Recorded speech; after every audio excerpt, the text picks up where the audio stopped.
અચાનક આવેલા વરસાદથી મોટું નુકસાન થયું છે અને ભારે પવન સાથે આવેલા વરસાદથી પાકને અસર પહોંચી છે। બાજરી, મકાઈ, જવ, ડુંગળી સહિતના પાકને અસર પહોંચી છે।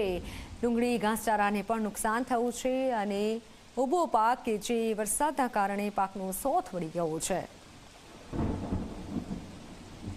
ગઈ રાત્રે દિવસ હાથમાં ઓચિંતું વાવાઝોડું આવ્યું અને ધૂળની ડમરીઓ ઉતરીને એકદમ વરસાદ ચાલુ થઈ ગયો અને ઘાસચારો બધો જ પડી ગયો અને મકાઈને પણ ખાસું નુકસાન થયું છે। અંદાજે કેટલું નુકસાન થયું હશે આ કમોસમી વરસાદના લીધે ને આવનારી પરિસ્થિતિ શું કહી રહી છે?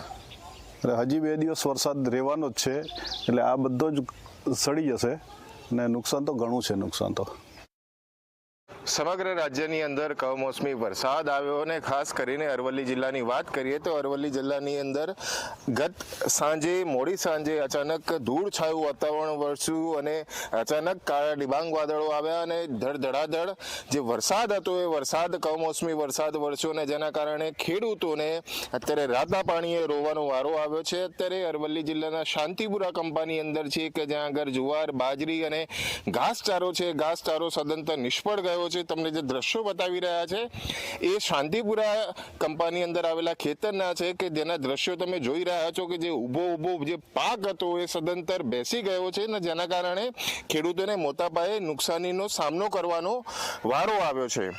હજુ પણ કમોસમી વરસાદની આગાહી છે। હવે જોવું એ રહ્યું કે ખેડૂતો પોતાની ખેતી કેટલી બચાવી શકશે અને તંત્ર તેમની કેટલી મદદ કરી શકશે।